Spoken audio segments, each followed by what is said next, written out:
प्रिय विद्यार्थी मित्रों, सप्रेम नमस्कार। मैं बलराम द्विवेदी आज की इस हिंदी कक्षा में आप लोगों का हार्दिक स्वागत करता हूं। आज हम लोग बाल राम कथा के अंतर्गत दंडक वन में 10 वर्ष इस प्रसंग का अध्ययन करेंगे। इस प्रसंग के पहले आपको मैं पूर्व प्रसंग से जोड़ना चाहता हूं। हमने पिछले वीडियो में चित्रकूट में भरत इस प्रसंग का अध्ययन किया था। भरत चित्रकूट आते हैं राम को मनाने के लिए। राम ने मर्यादा का उल्लेख करते हुए भरत के निवेदन को, उनकी प्रार्थना को अस्वीकार कर दिया और भरत जो है राम की चरण पादुका लेकर के अयोध्या वापस जाते हैं। राज सिंहासन पर चरण पादुका का पूजन किया जाता है और भरत ने 14 वर्ष तक राम की पादुका के आज्ञा से ही अयोध्या का राजपद संभाला था और नंदी ग्राम में 14 वर्ष तपस्वियों के वेशभूषा में भरत ने भी त्यागपूर्ण जीवन बिताया था। तो आगे की पत्र कथा, जो आगे का प्रसंग है बाल राम कथा का, है ये दंडक वन में 10 वर्ष।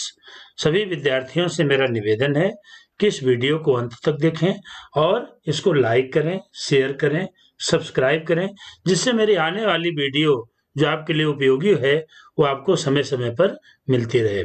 तो पुनः आपको यही निवेदन है कि इस वीडियो को अधिक से अधिक संख्या में लाइक करें, शेयर करें, सब्सक्राइब करें।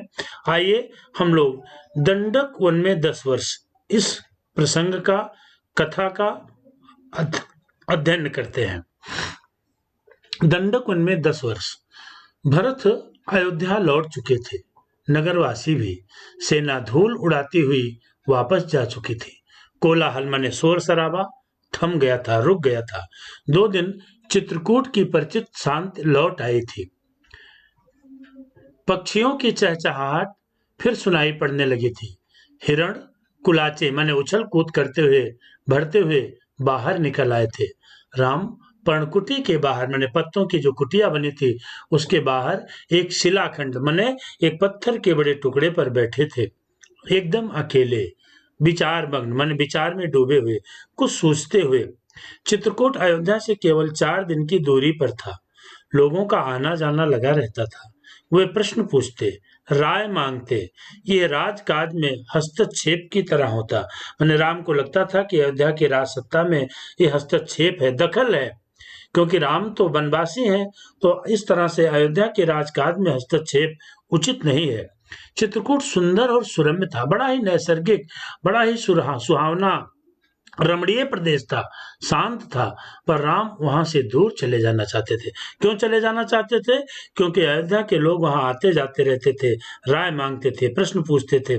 तो राम ये सोचते थे कि ये अयोध्या के राजकाज में मेरा हस्तक्षेप है, इसलिए उन्होंने चित्रकूट से दूर जाने का मन बना लिया, चित्रकूट में ना ठहरने का। इसका एक कारण और भी था। वहां रहकर तपस्या करने वाले ऋषि मुनियों का निर्णय, जो चित्रकूट वन प्रदेश में रह करके ऋषि मुनि तपस्या कर रहे थे, उनका एक निर्णय भी था। क्या निर्णय था? राम लक्ष्मण ने उस वन में राक्षसों का सफाया कर दिया था, मैंने राक्षसों का नाश कर दिया था। अब तपस्या में कोई बाधा नहीं थी, केवल मुनिगण वन छोड़ना चाहते, लेकिन मुनिगण वन छोड़ना चाहते थे। कुछ राक्षस मायावी थे, जब तब आ धमकते थे, यज्ञ में बाधा डालते थे। तीनों वनवासी मुनि अत्रि से विदा लेकर के चल पड़े दंडक वन की ओर। चित्रकूट छोड़ दिया। दंडकारण्य घना था। दंडकारण्य माने दंडक अरण्य उसका नाम था, अरण्य माने जंगल, तो उसका नाम ही दंडक था और जंगल, तो इसलिए उसका नाम दंडकारण्य था। जंगल माने दंडक नाम का अरण्य, जंगल था, बड़ा घना था, पशु पक्षियों और वनस्पतियों से परिपूर्ण। इस वन में अनेक तपस्वियों के आश्रम में थे, लेकिन राक्षस भी कम नहीं थे। वह ऋषि मुनियों को कष्ट देते थे। उनके अनुष्ठान माने जो यज्ञादि धर्म कर्म करते थे उसमें विघ्न माने बाधा डालते थे। राम को देख करके मुनिगण बहुत प्रसन्न हुए। मुनियों ने राम का स्वागत करते हुए कहा, आप उन दुष्ट मायावी राक्षसों से हमारी रक्षा करें, आश्रम को अपवित्र होने से बचाएं। सीता दैत्यों के संहार के संबंध में दूसरी तरह सोच रही थी। वह चाहती थी अकारण माने बिना किसी कारण के राक्षसों का वध न करें, उन्हें ना मारे, जिन्होंने उनका कोई अहित नहीं किया है। सीता का विचार था कि जिन राक्षसों ने राम का कुछ अमंगल नहीं किया है, जिन्होंने राम का कुछ अहित नहीं किया है, उनका संहार माने उनका वध करना ये उचित नहीं है। या कारण उनको मारना, राक्षसों का वध राम ना करें। लेकिन सीता के इस विचार को जो है राम ने अपने तर्क से उनको समझाया। राम ने उन्हें समझाया, सीते, राक्षसों का विनाश ही उचित है, क्योंकि वे मायावी हैं, मुनियों को कष्ट पहुंचाते हैं, इसीलिए मैंने ऋषियों की रक्षा की प्रतिज्ञा की है। तो राम ने अपनी प्रतिज्ञा की बात को सीता को बताया। सीता चाहती थी कि उन राक्षसों का वध न किया जाए जो कोई अहित नहीं करते हैं, लेकिन राक्षस तो बड़े मायावी हैं, वो तो धोखे से ही आक्रमण करते थे। तो इसीलिए राम ने समझाया कि ये जो मायावी राक्षस हैं ये बड़े दुष्ट हैं, मुनियों को कष्ट पहुंचाते हैं, इसलिए मैंने ऋषियों की रक्षा की प्रतिज्ञा की है, इसलिए राक्षसों का वध करना उचित है। राम, लक्ष्मण और सीता दंडकारण्य में 10 वर्ष रहे। कितने वर्ष? 10 वर्ष। राम और लक्ष्मण सीता ये दंडकारण्य में 14 वर्ष उनके वनवास की अवधि थी, लेकिन 10 वर्ष राम ने अपने वनवास का समय दंडकारण्य माने दंडक नामक जंगल में जो है, जो दंडकारण्य के नाम से जाना जाता है, चित्रकूट से लेकर के और सुदूर प्रदेश प्रांत तक फैला हुआ दंडकारण्य था। स्थान और आश्रम बदलते रहे। वह क्षरभंग मुनि के आश्रम में पहुंचे। आश्रम में बहुत कम तपस्वी बचे थे, सभी निराश थे। उन्होंने राम को हड्डियों का ढेर दिखा करके कहा, राजकुमार, ये ऋषियों के कंकाल हैं। कंकाल माने उनकी अस्थियों के, उनकी हड्डियों के ढेर है। किसने? क्षरभंग मुनि ने दिखाया, जिन्हें राक्षसों ने मार डाला है। अब यहाँ रहना असंभव है। तो जब राम जो है क्षरभंग मुनि के आश्रम में पहुंचे, तो क्षरभंग मुनि ने राम को बताया कि राम, ये हड्डियों का ढेर जो देख रहे हो, ये किसी जानवर के ढेर, हड्डियों के ढेर नहीं है, ये ऋषियों के कंकाल हैं, ये ऋषि मुनियों की हड्डियों के ढेर हैं, और उन ऋषि मुनियों को राक्षसों ने मार डाला है। अब यहाँ राक्षसों के प्रकोप से रहना असंभव है, बहुत मुश्किल है। ऐसी सूचना क्षरभंग मुनि ने दी। प्रिय विद्यार्थियों, हमने पिछले प्रसंग में भी बताया है कि इस कथा के प्रसंग से संबंधित जो प्रश्न हैं, उन प्रश्नों का भी उत्तर आप लोग लिखते चलिएगा, क्योंकि ये कथा केवल कथा ही नहीं है, ये चरित्र निर्माण की कथा है, सोच की कथा है, संस्कार की कथा है, आचरण की कथा है, सद्मार्ग की कथा है।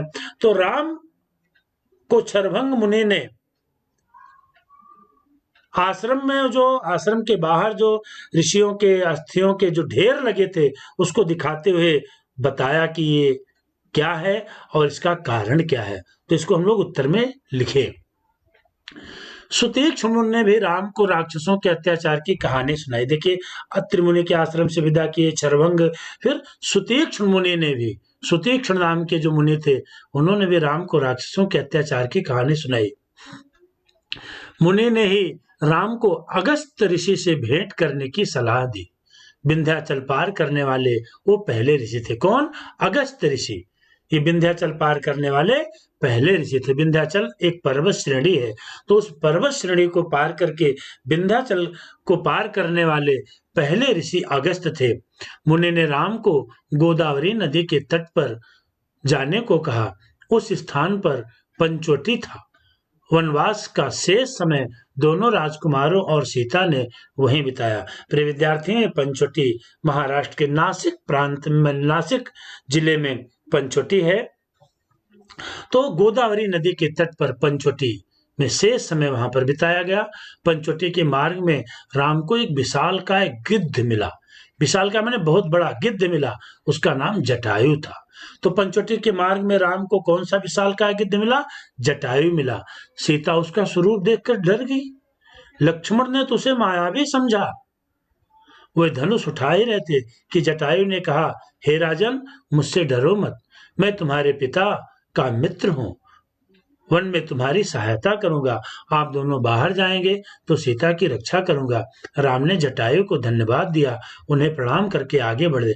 तो जटायु ने अपना वास्तविक परिचय दिया और इस प्रकार उसने जटायु ने कहा कि जब आप दोनों बाहर जाएंगे तो मैं सीता की रक्षा करूंगा। और राम ने जटायु को धन्यवाद दिया और उन्हें प्रणाम करके वो आगे बढ़ गए। पंचवटी में लक्ष्मण ने बहुत सुंदर कुटिया बनाई। गोदावरी नदी के तट पर पंचवटी में एक सुंदर पर्णकुटी बनाई लक्ष्मण ने। मिट्टी की दीवारें खड़ी की, बांस के खंभे लगाए, कुश और पत्तों से छप्पर डाला। कुटिया में उन्हें मनोरम पंचवटी को और सुंदर बना दिया था। कुटी के आसपास पुष्प लताएं थी, हिरण घूमते थे, मोर नाचते थे। इस बीच राम राक्षसों का निरंतर संहार करते रहे, माने वध करते रहे। जब वे भी आश्रमों पर आक्रमण करते, राम लक्ष्मण उन्हें मार देते। तो इस प्रकार पंचवटी में रहते हुए राम लक्ष्मण ने अनेक राक्षसों का, मायावी राक्षसों का, जो आश्रमों पर आक्रमण करके मुनियों के अनुष्ठानों को, उनके यज्ञ में विघ्न डालते थे, उनको राम लक्ष्मण ने मार डाला। उन्होंने सीता को पकड़ लेने वाले राक्षस विराध विराध नाम का एक बड़ा मायावी राक्षस था, उसको भी मार डाला। वन में राक्षसों का अस्तित्व लगभग मिटा दिया। तपस्वी शांत से तप करने लगे। एक दिन राम लक्ष्मण और सीता कुटी के बाहर बैठे हुए थे, लता कुंजों को निहारते निहारते माने देखते हुए, उनके सौंदर्य पर मुग्ध माने मोहित होते हुए। तभी लंका के राजा रावण की बहन शूर्पणखा वहां आई। वो राम को देख करके उस पर मोहित हो गई। तो शूर्पणखा कौन थे? लंका के राजा रावण की बहन थी, राक्षसी थी। उसने जब राम के अलौकिक सौंदर्य को देखा तो राम के उस अलौकिक रूप पर वो मोहित हो गई। उसने स्वयं को पानी में देखा, उसका विकृत माने बिगड़ा हुआ चेहरा था।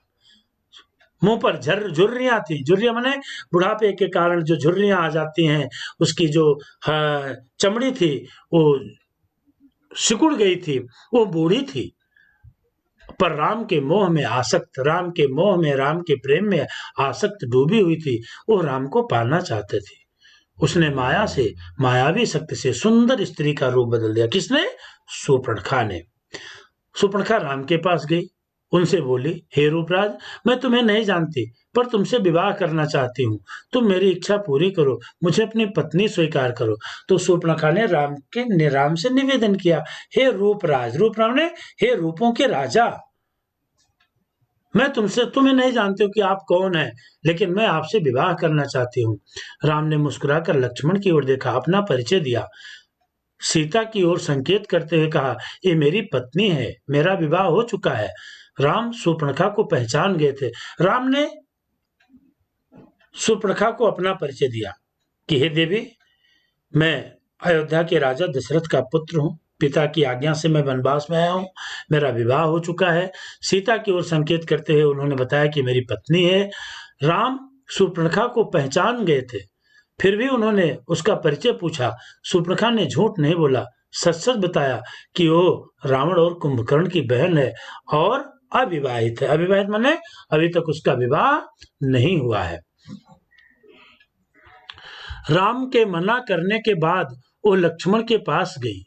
लक्ष्मण ने कहा, मेरे पास आने से तुम्हें कुछ नहीं मिलेगा देवी, मैं तो राम का दास हूँ, मुझसे विवाह करके तुम दासी बन जाओगी। लक्ष्मण ने शूर्पणखा को पुनः राम के पास भेज दिया। दोनों भाइयों के लिए खेल हो गया। शूर्पणखा उनके बीच भागती रही। तो प्रिय विद्यार्थियों, राम ने कहा कि भाई मैं तो विवाहित हूँ, मेरी पत्नी भी साथ में है। राम ने लक्ष्मण की ओर इशारा किया। रूप पर आसक्त शूर्पणखा लक्ष्मण के पास गई, लक्ष्मण से उसने विवाह का प्रस्ताव दिया। तो लक्ष्मण ने कहा, देवी मैं तो राम का दास हूँ, सेवक हूँ, मुझसे विवाह करोगी तो तुम दासी बन जाओगी। लक्ष्मण ने शूर्पणखा को पुनः राम के पास भेज दिया। दोनों भाइयों में खेल हो गया। शूर्पणखा का वासना और कामना में डूबी हुई राम और लक्ष्मण के पास भागती रही, दौड़ती रही। क्रोध में आकर उसने सीता पर झपट्टा मारा, सीता पर उसने धावा आक्रमण किया। सोचा कि इसी कारण मेरा विवाह नहीं, राम इससे नहीं, मैंने इसी के कारण राम मुझसे विवाह नहीं कर रहे हैं। तो क्या सोच करके शूर्पणखा ने सीता पर झपट्टा मारा? शूर्पणखा ने सोचा कि राम इसी के कारण, इसी सीता के कारण मुझसे विवाह नहीं कर रहे हैं। लक्ष्मण तत्काल उठे, खड़े हुए, तलवार खींची और उसके नाक कान काट लिए। तो इस प्रकार लक्ष्मण ने शूर्पणखा के नाक कान काट लिए। प्रश्न है कि शूर्पणखा के नाक कान किसने काटे? तो लक्ष्मण ने काटे। खून से लथपथ माने डूबी हुई शूर्पणखा वहां से रोती बिलखती भागी अपने भाई खर और दूसर के पास। वह उसके सौतेले, सौतेले माने उसके सगे भाई नहीं थे, हम इंग्लिश में जिसको कजिन ब्रदर बोलते हैं, उसके सौतेले भाई बहन थे, भाई थे, उसी वन में रहते थे। शूर्पणखा की दशा देखकर खरदूषण के क्रोध की सीमा न रही। उन्होंने तत्काल 14 राक्षसों को भेजा। तो नाक कान कटने के बाद शूर्पणखा किसके पास गई? रोती बिलखती खरदूषण के पास गई। खरदूषण उसके सौतेले भाई थे। खरदूषण ने शूर्पणखा की हालत देखी तो उसने तत्काल माने तुरंत 14 राक्षस भेजे। शूर्पणखा उनके साथ गई। राम जानते थे कि राक्षस बदला लेने अवश्य आएंगे। वह तैयार थे। सीता को उन्होंने सुरक्षित स्थान पर भेज दिया था लक्ष्मण के साथ। राम राक्षस राम के सामने टिक नहीं सके। देखते ही देखते उन्होंने सबको ढेर कर दिया। ढेर कर दिया उन्हें मार दिया। शूर्पणखा ने एक पेड़ के पीछे से यह दृश्य देखा। राम के पराक्रम से वो चकित थी। उसका मोह और बढ़ गया, साथ ही क्रोध भी बढ़ा। वो फुफकारती हुई माने गुस्से में खरदूषण के पास लौट गई। तो शूर्पणखा तो अपने उसकी तो उसका अपमान सा हो गया था। उसके नाक कान लक्ष्मण ने काट लिए थे, लेकिन राम के पराक्रम पर वो चकित थी। 14 विशालकाय राक्षसों का, जो कि खर और दूषण के द्वारा भेजे गए थे राम से बदला लेने के लिए, उन सभी राक्षसों का वध कर दिया। और राम के सामने टिक नहीं पाए राक्षस। राम के इस पराक्रम को देख करके शूर्पणखा चकित हुई। उसका मोह तो और बढ़ गया, लेकिन क्रोध भी बढ़ गया और वो बदले की भावना से, गुस्से की भावना से पुनः खरदूषण के पास गई। इस बार खरदूषण राक्षसों की पूरी सेना के साथ चले। खर ने देखा आसमान काला पड़ गया है, घोड़े स्वयं धरती पर गिर करके मर गए, आकाश में गिद्ध मंडराने लगे हैं। ये सब अमंगल के, अहित के सूचक हैं। पर वो रुका नहीं, आगे बढ़ता गया। घमासान युद्ध हुआ। अंत में विजय राम की हुई। खरदूषण सहित उनकी सेना धराशायी हो गई। कुछ पिछलग्गू माने पीछे जो बचे खुचे राक्षस थे, बचे थे, वह जान बचा करके वह भाग निकले। भागने वाले राक्षसों में एक राक्षस था अकंपन। अंडरलाइन करना है इसको। भागने वाले राक्षसों में एक राक्षस था, उसका नाम था अकंपन, जो कि खर और दूषण की सेना में था।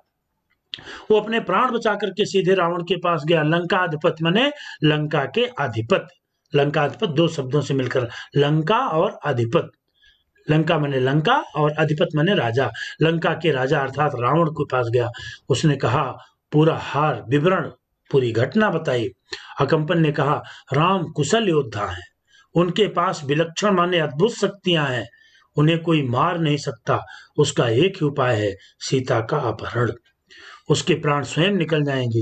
रावण सीता हरण के लिए तैयार हो गया। वो महल से चला। रास्ते में उसकी भेंट मारीच से हुई।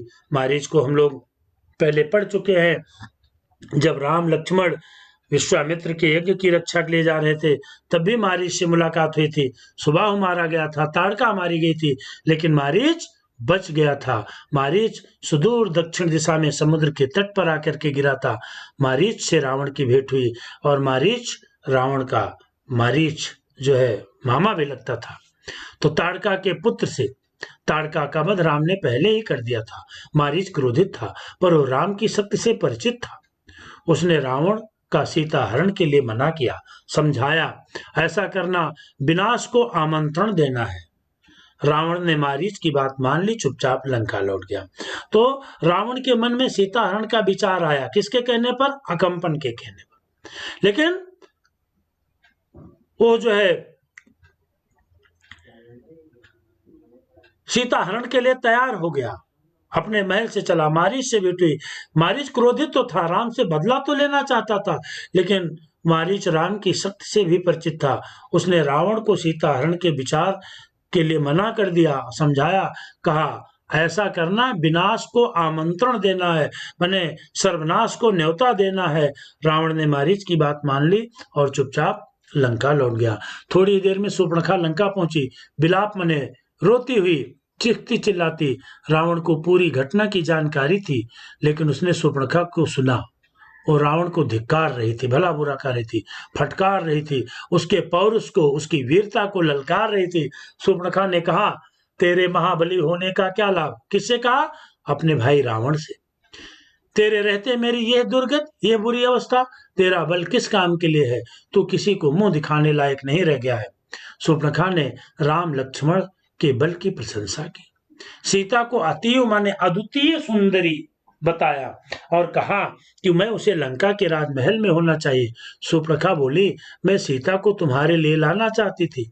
मैंने उसे बताया कि मैं रावण की बहन हूँ। क्रोध ने लक्ष्मण ने मेरे नाक कान काट लिए। तो शूर्पणखा ने वास्तविक घटना नहीं बताई कि मैंने राम और लक्ष्मण से अपने प्रेम का प्रदर्शन किया, उनसे विवाह करने का निवेदन किया, तो इसलिए काटा।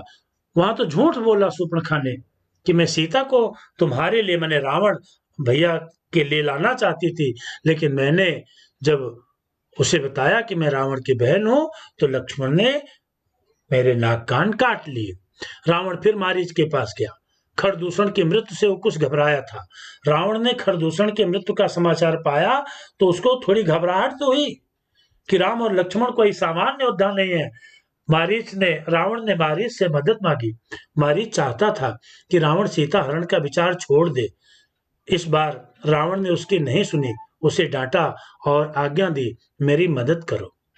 मारीच ने फिर रावण को समझाने का प्रयास किया, लेकिन रावण इस बार नहीं माना और रावण भी बड़ा हठी था। रावण ने मारीच को आज्ञा दी कि तुम मेरी मदद करो। मारीच जानता था कि दोबारा राम के सामने पड़ने पर वो मारा जाएगा, राम उसे नहीं छोड़ेंगे। रावण मारीच के मन की बात भांप गया, माने जान गया।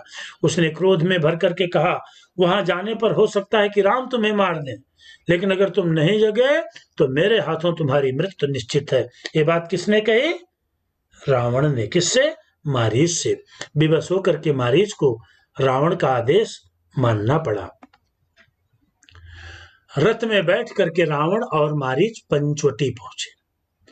कुटी के निकट आकर के मायावी मारीच ने सोने के हिरण का रूप धारण किया।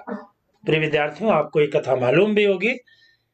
तो मारीच और रावण ने मिलकर के सीता हरण की योजना बनाई और सीता हरण की योजना बना करके मारीच ने अपनी मायावी शक्ति से सोने के हिरण का रूप धारण कर लिया। कुटी के आसपास घूमने लगा। रावण एक पेड़ के पीछे छिपा था। उसने तपस्वी का वेश धारण कर लिया था, माने साधु का वेश धारण कर लिया था। सीता उस हिरण पर मुग्ध हो गई, माने मोहित हो गई। उन्होंने राम से उसे पकड़ने को कहा। राम को हिरण पर संदेह था, कुछ भ्रम था। सोने का हिरण जंगल में क्यों? वन में सोने का हिरण? लक्ष्मण बड़े भाई की बात से सहमत थे, पर सीता के आग्रह के आगे उनकी एक न चली। सीता बार बार राम से निवेदन कर रही हैं कि नहीं, उस सोने के हिरण को पकड़ करके लाओ ही। राम ने सोचा, वन में इतने समय के प्रवास, माने इतने समय की यात्रा के दौरान सीता ने कभी कुछ नहीं मांगा। उनकी यही एक इच्छा अवश्य पूरी करनी चाहिए। कुटी से निकलते समय राम ने लक्ष्मण को बुलाया, सीता की रक्षा करने का आदेश दिया। राम उस मृग के मायावी जो जो मारीच था, जिसने माया शक्ति से सोने के हिरण का रूप धारण कर लिया था, और सीता ने उस हिरण को पकड़ने के लिए अपने पति राम से निवेदन किया। राम को तो संदेह था, लेकिन उन्होंने सोचा कि सीता ने इतने दिनों से कुछ मांगा नहीं, तो मैं उस हिरण को जरूर पकड़ करके लाऊंगा। तो सीता की इच्छा को पूरा करने के लिए राम कुटी से बाहर निकले, लेकिन उन्होंने छोटे भाई लक्ष्मण को बुलाया और कहा कि सीता की रक्षा करने का आदेश दिया। मेरे लौटने तक तुम उन्हें अकेला मत छोड़ना। राम ने लक्ष्मण को निर्देश दिया। लक्ष्मण ने सिर झुका करके उनकी आज्ञा स्वीकार कर ली। सीता कुटी में थी, लक्ष्मण धनुष लेकर के बाहर खड़े हो गए। तो प्रिय विद्यार्थी मित्रों, ये जो है दंडक वन में जो 10 वर्ष की कथा का प्रसंग था, जिसमें अनेक राक्षसों का वध किया, खर और दूषण का वध हुआ, शूर्पणखा के नाक कान कटे, और जो है मायावी जो है मारीच सोने का हिरण रूप धारण करके पंचवटी आता है।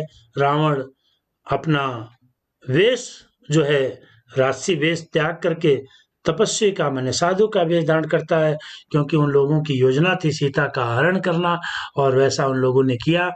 तो राम उस हिरण के पीछे जाते हैं। यही दंडक वन में 10 वर्ष के प्रसंग की कथा है। आज हम लोगों ने इस कथा का अध्ययन किया है। इससे संबंधित जो संक्षिप्त प्रश्न हमने बताए हैं, उसकी प्रश्नावली तैयार कीजिए, उसका उत्तर लिखिए। आप सबका मैं बहुत-बहुत धन्यवाद करता हूँ और अगले प्रसंग में जो है हम आपको नई वीडियो के साथ मिलेंगे। तब तक के लिए आप सबको पुनश्च पुनश्च धन्यवाद।